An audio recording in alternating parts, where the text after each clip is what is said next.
Coming up on the booth review, how about the defense finding its form in Spain? And Chris Rodriguez, or should I call him El Ariete? Ariete. Let's go. And I like eating food, Bram, in Spain. Let's get after this thing. You know what you like? Empanadas. You love those. That's coming up next on the booth review.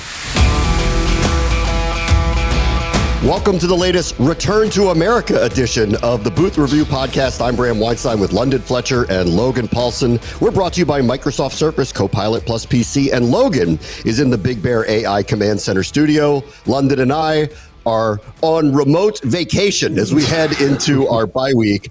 Before we get into the game, just you've had a chance to sit on a very long flight, take in an entire week. What do you remember about Madrid? Man, it was an amazing experience. I tell you that. I miss it already. I'm not going to even lie. But being back stateside with Smoot, I definitely had a blast in Madrid. Wish I got an opportunity to see a little bit more of the historic Madrid. Maybe could have used a couple more days. But just an overall great experience. Fans they came out in droves, great energy in the stadium. Only disappointing part was that we lost that football game. Yeah, I mean, it was really special. I totally agree with Fletch. And we were really busy. I think I did more work than I thought we were going to end up doing while we were out there, Fletch. You know what I'm saying? Hey, man, we got to pay for that trip. Every day we were doing something. And so, we didn't get to see the city a ton, but I think, the events that we did get to do, the flag football thing was really cool. The churro tasting was cool.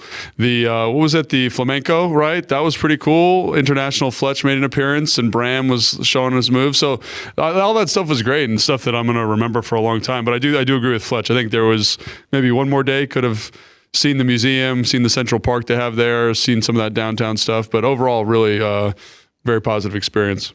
The night before the flamenco lesson, the competitive gene of London Fletcher came out where he was surveying the room to see who can dance with him. And we found out you're the winner here. You are a flamenco legend, London Fletcher. Yeah. I will say this. I did get a little nervous because as I was talking with Bram and his wife, and Bram's wife said, Bram's a really good dancer and he's into it. And I was like, you know what? That really didn't surprise me that you like to dance and you're a good dancer. So I was like, you know what? Bram is the dark horse. He's the one I have to worry about. I thought B-Mitch was the dark horse. You were worried about Logan. Logan showed up to a flamenco lesson in shorts and a T-shirt. So you're just out of your element. I didn't realize there was a dress code. That's my bad. That's on me. I'll be better next time. You clearly have never heard of flamenco dancing before in your life. All right, let's get into the game a little bit. This was obviously a much more competitive game than the last couple. Dan Quinn took over as the play caller on defense. When I had talked to him a couple days before the game, he had talked about level setting, really, that I think he just wanted to get back into a position where the team was playing consistently, not just with the kind of energy they're looking for, but just consistently on that side of the ball. And frankly, I think that was kind of accomplished here. I know Achane had some big numbers, but there was, if they were looking for a level reset, London, I think they got it a little bit in Miami. Did you see that? I definitely saw that. You can see the difference in just what DQ calling the defenses, the energy that they play with, the speed that they play with, greater attention to detail. They mixed up some of their pressures were looks that we hadn't seen all season long. I thought you definitely could see the energy, especially down in the red area. Didn't play as much man to man as they typically do. I thought DQ wanted to eliminate some of the big explosive plays or the communication issues that they had. So we played a lot of zone defense. And just his feel, and we talked a lot about this in leading up to the game. A lot of times with the play caller and defense is about, because they didn't have a ton of new calls. It's just a matter of when you decide to call certain defenses. And that's something that you just get a feel for. And the best ones that I've been around, they just have a natural feel of when to dial up certain things. And I feel like they got a lot accomplished that they were looking forward to. Yeah, man, it was like watching a new team on the defensive side of the football this week. I think, we talked about last week with Detroit and the week before that versus Seattle and how that didn't even at times feel like NFL defense. Then all of a sudden this week comes around. I totally agree, Fletch. Way more zone coverage. Tampa 2, great disguises to the Tampa 2, cover 3, cover 6. And the thing that I was worried about is like maybe you put in new calls or you emphasize different things. That's maybe what I say. You emphasize different things. But how many reps have you banked there? And I think the thing that really stood out to me is just how clean they were, specifically in the back end with like matching concepts, eyes to route combinations, which is stuff that we haven't seen for like a couple of weeks, 4 or 5 weeks, something like that. So that was unbelievable. I thought, again, playing more zone helped the linebackers in terms of playing fast the football. McGee, Frankie, Bobby, I thought this is the best. Again, they've looked in a couple of weeks. I think all season. It was the best they looked all season, collectively. Not having the conflicts of man responsibilities and run fits. It seemed like it cleaned a lot of that stuff up for him. I think the nickel players did an excellent job. Noah Benogany. I thought when Quan was in the box too, did some really nice physical things. So it was crazy just to see everyone kind of maximize through the play calling a little bit. And just, I don't know how he did it, but the coaching detail that he was able to put on at Fletch from, Monday to today, or from Sunday to today, in a week was just incredible to me. I'll say this, and I'm glad you touched that last part of it.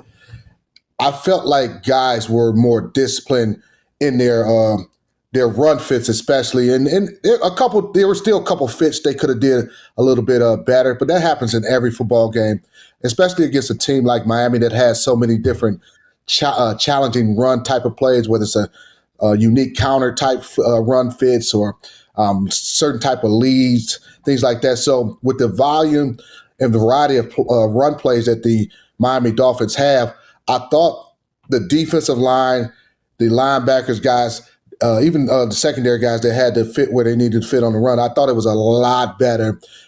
They creased us a little bit on the edges, but in terms of the inside stuff, much better, but way better than what we have been seeing. And it wasn't just the linebackers. Like I thought, like Kinlaw, I thought had one of the better games I've seen. Watching the film again, obviously has the 2 penalties, but like the down-to-down consistency and owning the gap, Goldman owning his gap, Jalen Holmes holding the gap on the perimeter. It felt so, and I don't want to sound like it just felt so different than it's felt. You're absolutely right. You are spot on. It came from a place where I was like, there's no way they can get to a serviceable spot. And then all of a sudden the defense was more than serviceable. And it was really impressive in some instances. And so, yeah, and again, like you said, some of those big runs, like some of those perimeter fits are tough. Like there was one player, I remember they're running like a pin pull. And traditionally on a pin pull, you wouldn't down block a 3 technique. But they down block the 3 technique, the guard gets out to the perimeter. And so just kind of some unusual things that Miami did that made it challenging to fit some of those perimeter runs. But again, trying to articulate it to someone who doesn't watch film, like it's like everyone was on a string, everyone knew everyone was supposed to be. And it just was such a unique watch compared to what we've seen the last 3 or 4 weeks. There were a couple things that really stood out to me. London, you mentioned it. The Jonathan Jones blitz. I think we've been waiting for switch ups from this team. We got one there. I mean, we looked at each other the second they did it. We're like, where's this been, for the last 4, 5, 6 weeks? And the other one that really stood out to me was the Von Miller sack, where this was going back anyway because there was going to be a holding penalty against Miami. But it reminded me towards the end of the first half against Dallas when they hit the big play to George Pickens. And afterwards, we were all asking the question, why were they playing so forward against them when they had so many yards to go? And they made a nice play over the top. But the positioning of the players was what was in question after the play had occurred. On this one, it seemed that they had a feel for the moment, the down, the distance, and Tua just had nowhere to go. And this play wouldn't have counted. Whether he made a play or not, it wouldn't have mattered, but he extended it. Von shows, he chases him down. He gets a sack. So they get to put that on there. But it was the total defensive feel for the moment that really kind of stood out in those 2 particular plays to me from the game in Spain. Yeah, absolutely. I'm going to start with the corner blitz that Jonathan Jones ended up coming up with the sack. I thought it was a great design, great scheme, because they only end up rushing 4 players. It's labeled a blitz, but it really is a simulated pressure because it's just 4 guys rushing, and they end up playing cover 2 off of it on the back end. And that really, because you play in zone behind it and there's an unaccounted for rusher, they don't pick it up. you got a free runner to the quarterback, and then you're playing zone coverage, and Tua's trying to figure that out and navigate the coverage while you have a free runner coming at him. He ends up getting the sack. So just the you're showing, overload to one side. The offensive linemen, they have to count from a protection standpoint. And all of a sudden, lo and behold, we send the corner blitz. We actually sent the corner blitz a couple of times, or nickel blitz, depending on the personnel grouping, several times. There was another overload, 6-man pressure. Miami picked that one up and they got a first down on it. But it was just a couple different unique touches from a pressure standpoint. The play you're talking about where Vaughn gets a sack, that was a third down play, 3rd and 10. You say, hey, we're going to play the sticks. We're going to get everybody lined up at the sticks, force Tua to read it out. It was just a 3-man rush. And because of, and we're playing zone at the sticks, so to speak, it forces him to hold on to the football. I mean, maybe it was quarters coverage. You're forcing them to hold on to the football a little bit longer, trying to wait for things to clear out, and Vaughn being relentless. Just a couple different things. It's just about knowing the down and distance, knowing the situation, and going out and executing.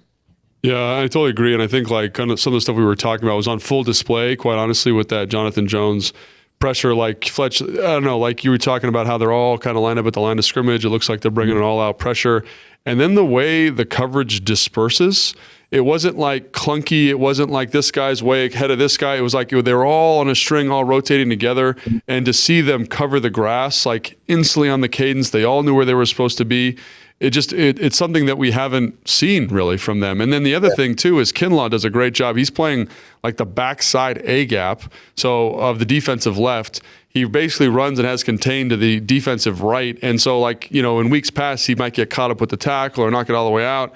He gets all the way out to the perimeter so that you have a nice pocket. Jonathan Jones comes in, makes the tackle. Like just I think it's the details, Fletch. Like you were talking about, like the detail on the Von Miller sack, right? It's a 3-man rush, but Kinlaw beats a 2-man. He ends up getting the holding call. 55 does a great job winning on the perimeter. And then the eye discipline in the secondary to kind of attack the sticks. I'm relating to the right people. Like there's nobody like running free. It just was very different than what we've seen. And I think those two plays are perfect examples of like good scheme, but excellent execution and guys knowing how they fit in the defensive structure. And I think we'd be remiss because I look at this and I think Joe Witt has gotten, blamed for a lot of stuff that wasn't necessarily his fault.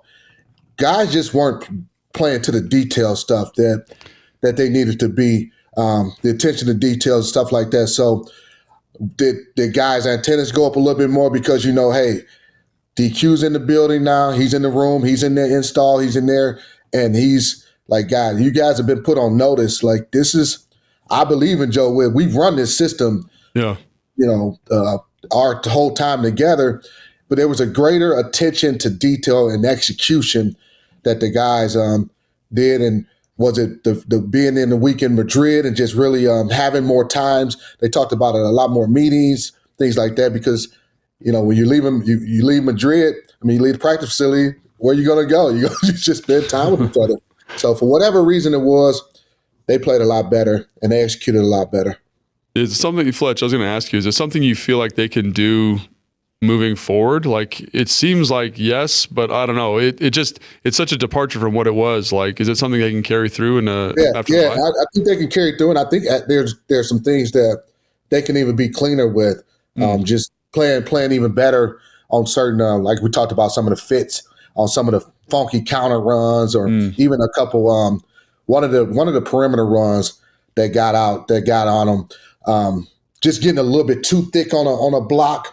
Like initially, you're taking it on, just leveraging that blocker a little bit. You don't have to be as thick. If you are a little bit more outside, that'll force that runner back inside, and then it'll limit the game to maybe 5 yards instead of 15 yards. So stuff like that they'll build on. But it's a lot of stuff from this ball game that they can get better at. And I think in DQ's press conference, he talked about even some of the disguises pre-snap. And you may be instead of lining up, showing your coverage right away, we can start in our 2 shell, then rotate. So there's a lot to build on from this tape. some of it's who you play too. I mean, like while they were having trouble on that side of the ball, they hit a run of top 7 offenses: Seattle, Detroit, Dallas, Kansas City. They turn around, they play Miami, who's not moving the ball like they did a couple of years ago. They really have a one-hit wonder. I mean, they've been leaning on Achan. He had his certainly the other day too. But what they do have coming up on the other side of the bye, Denver, terrific record. They go through long stretches of time where they have trouble scoring. They're not a top scoring offense. They're going to get Minnesota's a very different offense this year under J.J. McCarthy than they were with Sam Darnold. They're going to get the Giants. So I think there's going to be some opportunities here where the competition isn't humming like some of the ones that they faced while they were kind of going through all of this as well and trying to fix their own side of the ball. Yeah, I mean, that's true. But I think it's still, regardless, I think the way they played in that ball game on Sunday, whether it was Kansas City, Seattle, whoever the offense is, we would have seen a lot better results if they play with that type of attention to detail, that type of intensity, that type of just speed. Just if they do those things to the manner that they did it against Miami, against those prior teams that you mentioned, we're not allowing 35 points or 30, whatever we were allowing back in those days. That we would definitely held those teams in to a lot fewer points. Yeah, I think it was such a departure. It's like I wanted to see this defense versus Detroit, or this defense, or this version of the detail versus Seattle. Because I think, again, I don't know if we win those football games, but at least it's going to be much more competitive. And the other thing is, like, the offense did a great job possessing the football. They were better on third down. It was much more complementary in terms of game flow and nature of game. So there were so many things that kind of were different than what we've seen the past couple of weeks. It was really nice to see. And again, like Bram, you alluded to, they are going against some offenses here that aren't necessarily clicking on all cylinders, like with the Broncos and the Minnesotas. But if this version of if the defense comes to play, you get this version of Kinlaw, Bobby, Frankie, Jordan playing this way at the second level. Like, you got a shot, man, because like they were really motivated. Like, I think about the execution in those 2 4th down stops, like that was tremendous. Like it wasn't just one play. It was like 4 consecutive plays of people doing what they're supposed to do. And again, like we just have not seen that like really this year that comprehensively. So it was great to see, and I hope that they can continue it. Yeah, I think like the goal line stands to me are emblematic of like everyone knows what the record is, right? So there's and we pointed this out on the broadcast. Miami in goal-to-go situations was perfect this year. They were 13 for 13 scoring touchdowns. They were stopped twice on goal-to-go situations and one in the highest of high leverage moments at the end of the game, which woulda, coulda, shoulda set up a game-winning field goal for them. If you were ever wondering, where is the effort? Like, are they still locked in? Are they still playing for one another? Are they still playing for the staff with all the things that have been going on? That to me was emblematic of it, that those things occurred there. So that was the extremely positive sign. I mean, we can't do anything about the record. It is what it is. But if you're wondering, where is this team? Where is this locker room? Go watch those goal line stands and you'll see exactly where they are. Yeah, no, you're spot on with that. Just the Goldman play on that last 4th down play, man, does a great job destroying his blocker. Get off block. Bobby Wagner got in there as well. Frankie on that play too, killing the tight end. Frankie got in there. Just in a you got to have a type of situation. There was another time Frankie on the 4th and 2, the Dolphins go for it. Logan and I, we've already talked about that. Just the coverage, that's a difficult route combination to defend, especially as a middle linebacker, because what they're doing because of the coverage. You're isolating a speedier wide receiver on a Mike linebacker. I've played that coverage hundreds of times in my career, just throughout my career and playing defense. Maybe not hundreds, maybe let's call it more dozens, but a high level amount. And you have to know what you're dealing with. And you're talking about one of the fastest receivers in the National Football League, Jalen Waddle, screaming across the field, and you have to cover him, and you can't count on anybody from the backside to bail you out because they have their own things they have to deal with, making sure they don't allow their guys to be open. So it was an outstanding job by by Bobby to be able to get his hand on that football and prevent a touchdown. Yeah, and then there's the Kinlaw play, on the play before the Goldman play, where he kind of plays the outside leverage of the block, and he jumps on him, and then Bobby and Frankie come, and it's just like and like it just, Bram, you mentioned it, like the effort, like to see 5 hats in the picture, red hats at the time that the clip is getting run, and for them to push him out of the end zone was great. And then those plays were so fun to watch as a fan of football. Here's something that probably is not going to get talked about enough. Prior to the third down stop by Kinlaw, the McGee tackle, the McGee tackle, yes, to keep him from getting in the end zone, to give us more chances. So it's just putting consecutive plays together, and we talked about that. Just the 4 plays consecutively in that goal-to-goal situation, because there was some times, man, to even get in that situation, the A-chain. They had a funky little toss that they missed up on, and he made several guys miss, and then he gets down to that. Not in that situation. Play was crazy. But him to get into that situation, for us to get in that situation, I mean, the McGee tackle, Kinlaw tackle, and then the last play by Goldman and Louisville. Just some great plays made in that red zone. Let's talk about the offense. So this has been such a strange year. Cliff's has been dealt a very odd hand. I mean, it's every week. It's just a whole new group of people that consistently are being asked to kind of step up.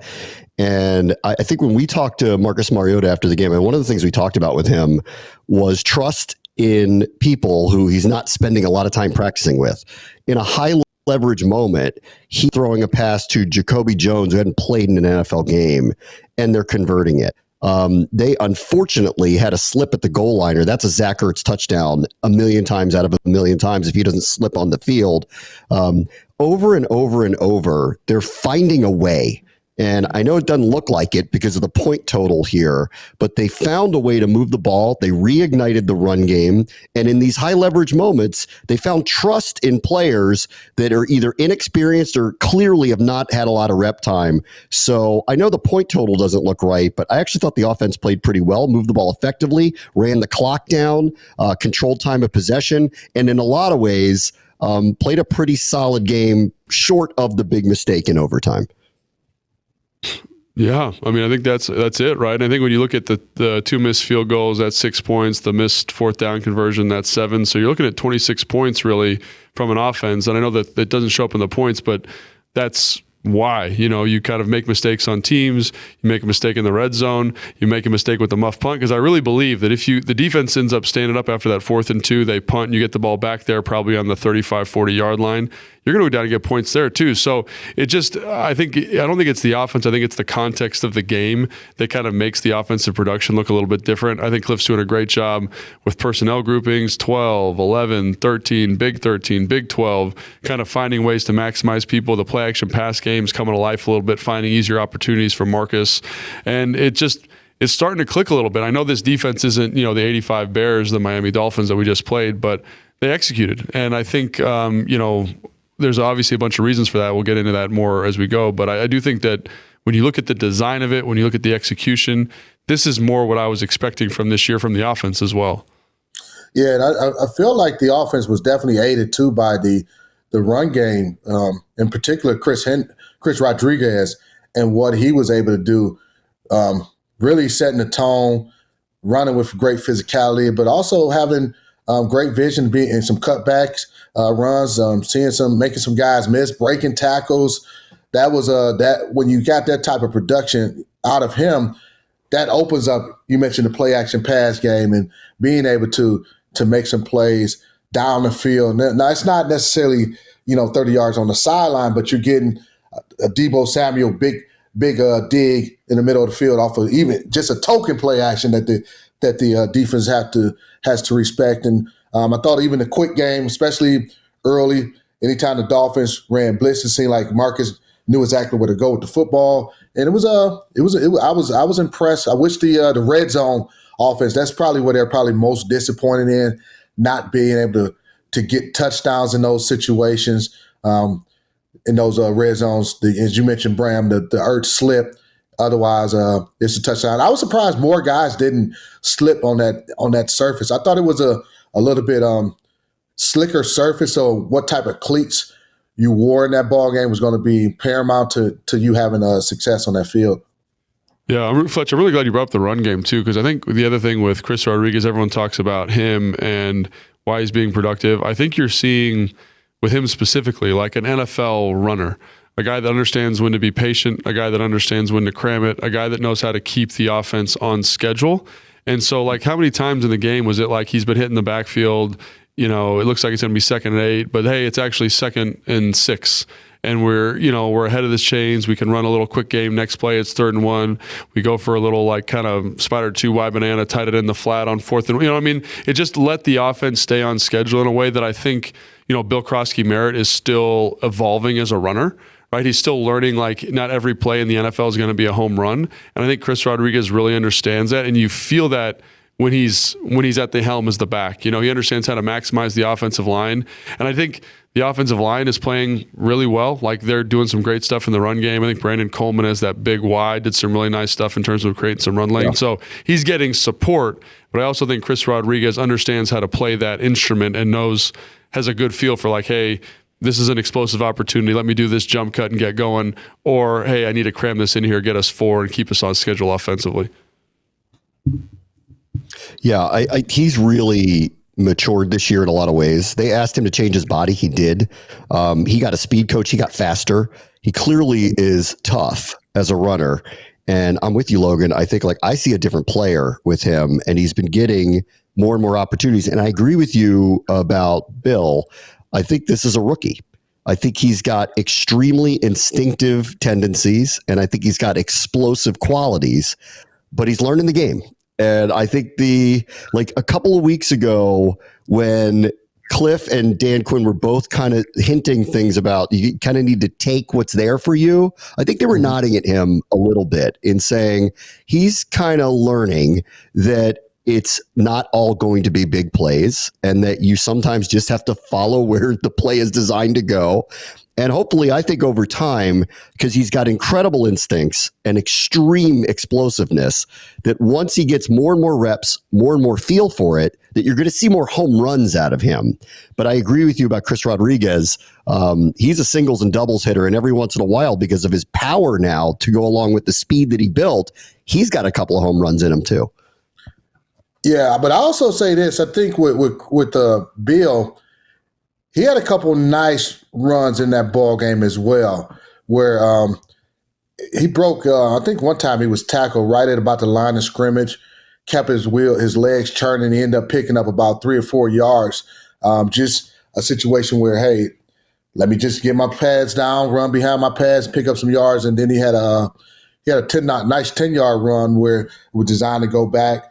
Go to the left, I believe, and he was able to use his great vision, which is one of the things he has. And he comes out the backside, and he's able to pick up 10 yards. So in that ball game, there were some things that he did. They're not going to all be, as we guys mentioned, the home run plays, but just, hey, this is your opportunity. It might be 4 yards.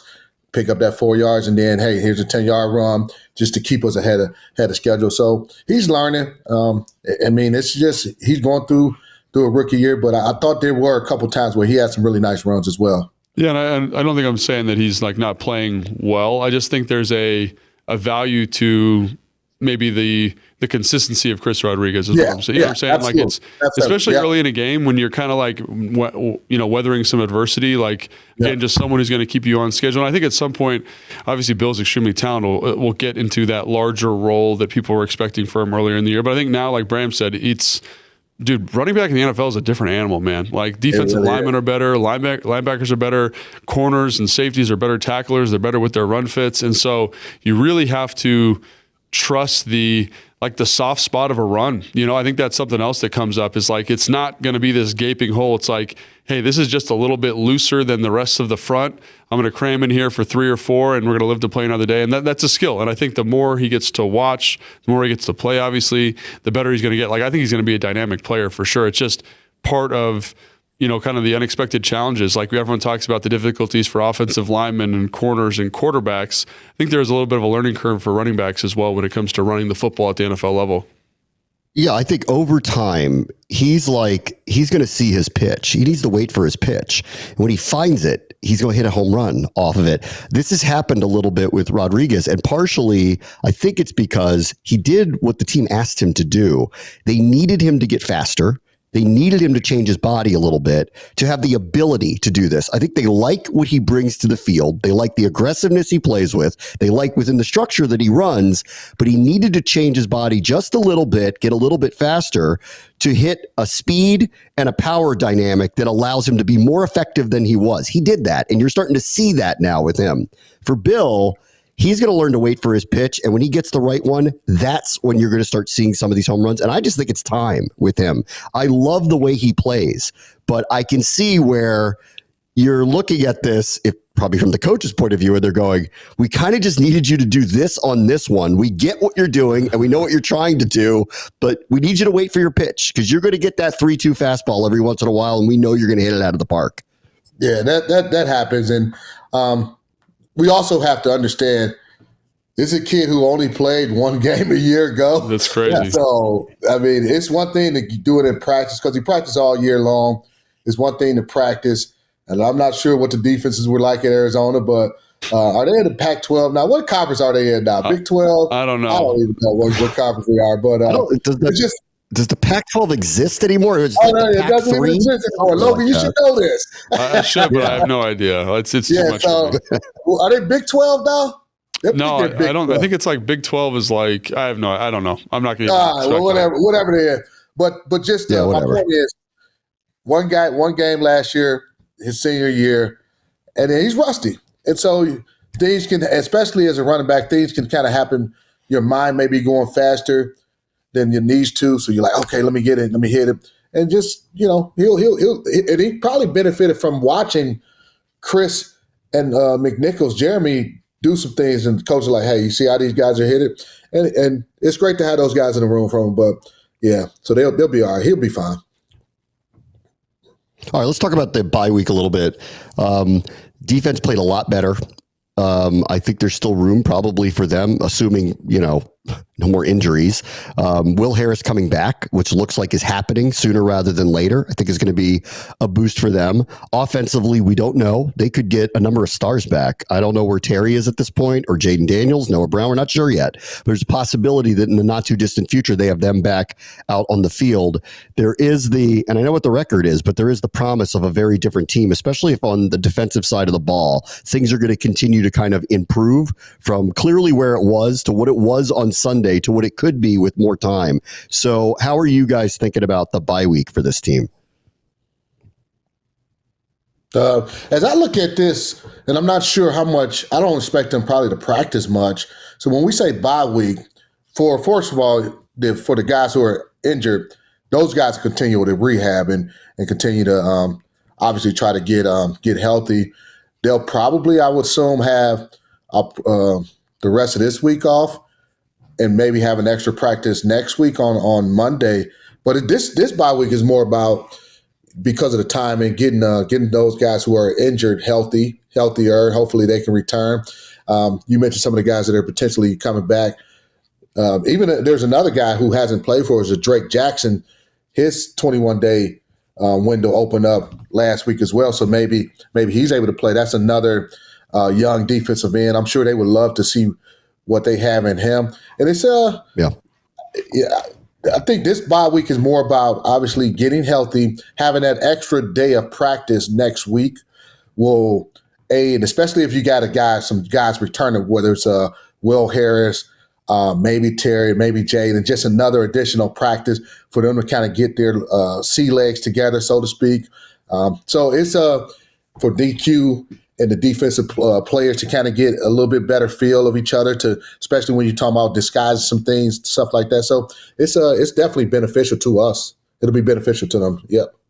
Yeah, I mean, I think I look at what they were able to do in Madrid, like with Dan kind of leading the charge there, and if they're able to continue to add layers to what they did, add layers to the disguise, get a little healthier, get some more talented pieces back in the rotation, like I think that's, again, like I'm careful or cautious to use the word excited because of like how up and down the season has been. But I think about what this offense could be with Jaden, Terry, and Noah back in the fold, and Traylon Burks healthy, and all these pieces that we've acquired because of the adversity. You're like, man, this could be pretty cool. And the new role for Brandon Coleman at the big tight end spot and the emergence of that position group, it's just like, okay, like this could be cool offensively. And then we're much more explosive now. And we have the flexibility to go big or small and fast and spread them out, which is something that we wouldn't have been able to cultivate had we not had the injuries. And then defensively now, we've it seems like we've found something, I don't want to say the magic bullet, but something akin to that. And now all of a sudden we can add, more pass rush help and get Will Harris in there. And I think about how he was as a communicator this offseason before he was hurt and just what that could do for some of these different zone coverage looks and some of these disguises. And I'm like, this could be pretty exciting heading down the back stretch. And again, I don't want to use the word excited because I'm just saying cautiously optimistic is what I'm going to say, right? Yeah. But it is. You want to see what it looks like. I want to see what it looks like, but I do think there are some things. I'm sure the coaches want to see what it looks like because it's not just about this season, the rest of this season, but it's also about next year. And when you're trying to build your team and revamp your roster, hey, what are our most pressing needs? What positions? Is this a guy we'd like to on your contract? This is a guy for free agency before he gets to free agency. So those are things that questions that need to be answered. I mean, shoot, even like Jacoby Jones, like we wouldn't even know. Like when they signed him, I was like, I don't really understand this guy's role. But then watching how they used him as kind of like a tight end / receiver, like inserting in the run game, cracking down, his ability and suddenness to win versus man. It's like I wouldn't have even known that that's a viable option, right? A guy that could do that had that skill set, right? So in a way, this injury thing, while super annoying and incredibly frustrating, has revealed some pieces with some talent that could have roles moving forward. And like Fletcher said, like it's not about this year only. It's about kind of these last couple weeks of the season heading into the offseason. And all of a sudden you say, man, this guy maybe can play some NFL football and could have a role on this team moving forward, which again is, I don't want to say excited, but yeah, is something that I'm looking forward to watching. Yeah, I'm hoping we're through the worst of it. I think because Miami went through essentially the worst of it, and we played them. They fired their GM. There's a lot of chatter about what Tua's future is. Tyreek Hill gets injured. They traded away a star player. And then it seemed to kind of level out. They have talent on their team. And it leveled out a little bit. They've won 3 of their last 4, including beating Buffalo. And I'm hoping that while we didn't have the similar things and we didn't trade anybody away and we're not firing anybody, like I do hope that we've kind of gotten through whatever the worst of it was. Everything that could go wrong did. We had a bazillion injuries. We caught a schedule that was a nightmare while we're navigating all these injuries and navigating what we're trying to, get accomplished, especially on one side of the ball. And all of a sudden we're coming out on the other side. And I'm hoping my expectations, I think like you guys are like, I want to keep them, level. I want to be level-headed about what I expect to see. But I do expect a different brand of football coming out of this on the other side. And that's what I think I'm really excited. But really both sides of the ball, especially if Jaden is going to come back and play. I'm very excited to see what it looks like on both sides of the ball once we get past the bye week here.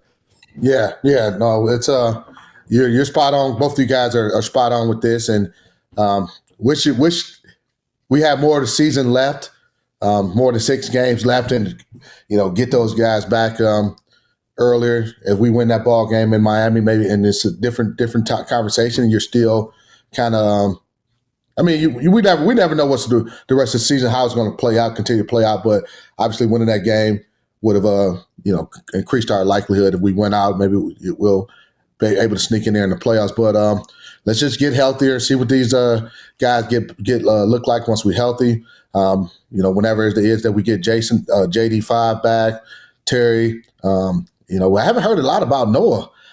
He's the one we haven't heard a lot about in terms of is he going to come back, because he's the one he's on IR. So in terms of his opening his return to play, and he hasn't got to that point again. So maybe he's not as close as we could anticipate or think he is. But it would be great to get Terry, Will Harris, Jaden back, and kind of see what happens from there. And Trey Burks as well. Hopefully that's not a long-term thing as well. Yeah, I agree. All right, Logan. So as I experienced with you, you order multiple meals in one sitting. What did you think of tapas? Was that just something you could? Was that like? Do you even understand the idea of small shareable plates or no? I mean, it was actually right up my alley. You know what I'm saying? Because I like to try a bunch of different stuff. So just like get a bunch of things, all different flavors, then eat them all myself. Yeah. So it fit perfectly. So instead of getting 2 dinners, I'd get 6, just kind of snack that all down and go to town. You know what I mean? How did you feel about the sharing part of it? Were you like down with that, or? I mean, I was down with it because, like, you know, especially when work's paying the bill, you just order as much as you want and just be like, all right, let's get after it here a little bit. You know, some people drink, some people do whatever, but I'm gonna eat my food. You know, so Bram, I need you to tell the story about when we're at the fan rally, and you and Logan. Okay. Went to get food, went to order food you thought Logan ordered food, but both of you. So let me set the scene. We're at the Irish bar where we had the fan rally. Very loud. There were like 2,000 people there.